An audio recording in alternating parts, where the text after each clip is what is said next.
Troisième et dernière partie de l'Africa Newsroom. Nous sommes toujours en compagnie de Mohamed Ali, président de l'IPOD Innovation Politique et Démocratique au Sénégal, et de nos éditorialistes Jean-Marie Bitemo et Gracien Okindikiza. Et tout de suite, focus sur ce rapport de l'ONU en République démocratique du Congo. Les conflits dans l'est du pays sont alimentés par le trafic des ressources naturelles. C'est le constat fait par le programme des Nations Unies pour l'environnement. Or, bois, ivoire et minerais, l'exploitation illégale de ces ressources se chiffrerait à 1,3 milliard de dollars par an. Jean-Marie, on peut le dire aujourd'hui, les ressources minières sont la principale cause des conflits en République démocratique du Congo.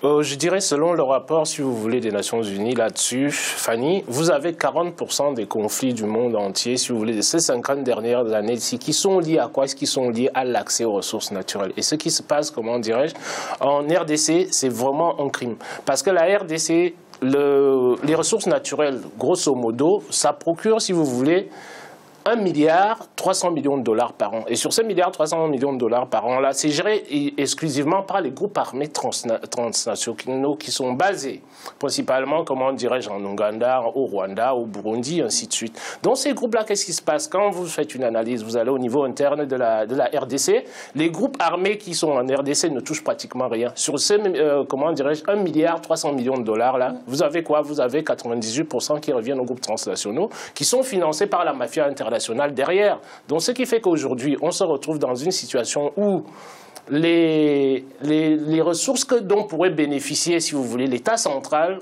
congolais aujourd'hui sont aux mains, si vous voulez, des groupes armés transnationaux qui prennent pratiquement 98% sur le milliard dont on vous cite. Ce sont les rapports, c'est-à-dire du PNUD, le programme national dont vous avez parlé tout à l'heure pour l'environnement.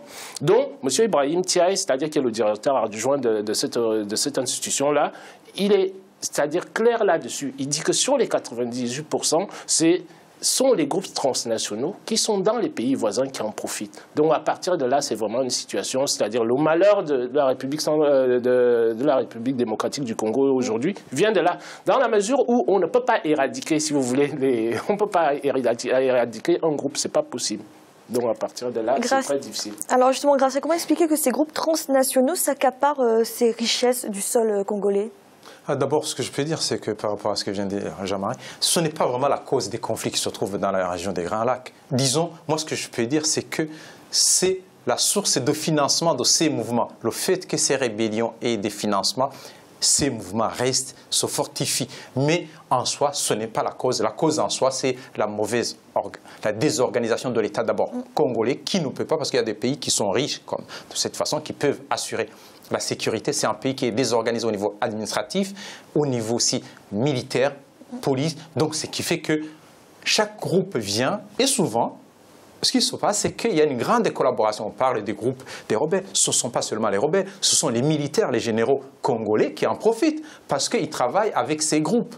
Donc, on peut dire que ces mouvements, ces pillages s'opèrent au vu de tout le monde. Il y a aussi des États qui en profitent. C'est vraiment comme si c'était une zone de non-droit, le Kivu, tel qu'on l'appelle, le Kivu pratiquement a été délaissé par la région centrale de Kinshasa, sauf que quand il y a ces mines et ces problèmes de mines, donc vraiment c'est plus l'État que ces mouvements en soi. Si l'État était organisé, il n'y aurait même pas de mouvement de rebelles. Merci. Dans l'actualité également, la Guinée équatoriale veut diversifier son économie, encore largement dépendant de la production d'hydrocarbures. Le pays a connu une phase de récession économique en 2013 suite à la baisse de sa production de pétrole, une situation qui a mené les autorités à accélérer le plan de diversification. Awa Barkala. La Guinée équatoriale face à de nouveaux défis économiques.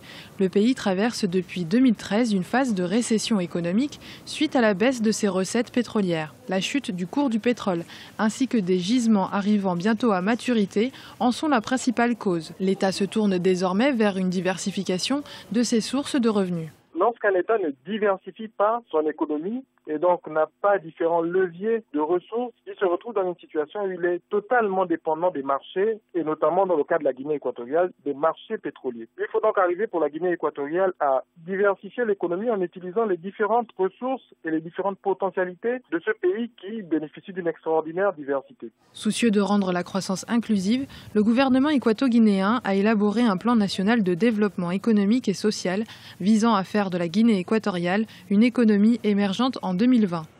La première phase de ce plan, lancé en 2008, était centrée sur le développement des infrastructures de transport, du réseau électrique et des bâtiments publics, et la seconde, amorcée en 2013, prévoit de maintenir le niveau élevé d'investissement public dans le domaine des infrastructures tout en ciblant le développement des secteurs prioritaires qui sont potentiellement créateurs d'emplois. Il faut utiliser le levier du tourisme qui permettrait au pays d'engorger un certain nombre de ressources. Utiliser la façade portuaire et maritime de ce pays de façon à faire en sorte que la Guinée équatoriale soit un débouché pour les pays de l'Interland d'Afrique centrale comme le Tchad et la République centrafricaine. Et puis il faut surtout continuer d'encourager ce qu'on appelle la matière grise qui permettrait de former des gens de qualité qui pourraient, par leur innovation et par leur qualité, tirer l'économie de la Guinée équatoriale vers le haut. L'année 2014 a été marquée par la tenue en février à Malabo, la capitale équato-guinéenne, du Forum Guinée équatoriale émergente. Cet événement témoin de la volonté affichée par les autorités équato-guinéennes de diversifier l'économie, a attiré près de 300 investisseurs étrangers. Jean-Marie, c'est un impératif aujourd'hui pour la Guinée équatoriale de diversifier son économie? C'est un impératif pour tous les pays, si vous voulez, qui sont producteurs de matières premières, dans la mesure où les fluctuations internationales, si vous voulez, des cours de nos matières premières bouleversent énormément, si vous voulez, nos plans budgétaires pour pouvoir investir dans le pays. Donc, le fait de pouvoir diversifier, on diversifie en même temps la provenance, si vous voulez, des sources de recettes potentielles qu'on peut avoir vis-à-vis de l'extérieur.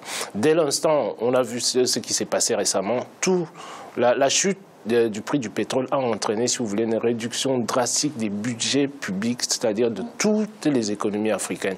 Donc la diversification peut contribuer à amortir le choc en cas, si vous voulez, de baisse des matières premières sur le marché international.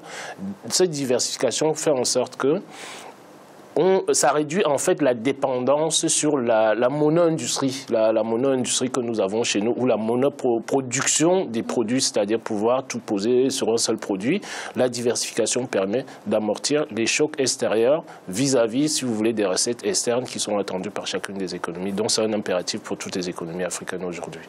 Gratien, l'économie équato-guinéenne, c'est une économie encore trop vulnérable, justement aux fluctuations dont parlait Jean-Marie? Oui. C'est une économie vulnérable, mais ils ont déjà compris qu'il faut axer sur autre chose. Ils ont déjà, disons, des réserves, je veux dire, en monnaie, en dollars, pour pouvoir investir. Et donc, de ce fait, ils orientent vers les infrastructures. Ils ont besoin de construire. Il y a l'île, il y a aussi le continent, la partie qui se trouve sur le continent. Et de cette façon, au moins, ils maintiennent, disons, l'employabilité, disons, le taux d'emploi de la population. Ils luttent contre le chômage. Et en même temps, en faisant cela, c'est qu'ils peuvent créer derrière des services qui vont avec. Donc, finalement, il y a de l'emploi qui se crée, aussi la création de la valeur ajoutée au niveau de l'économie.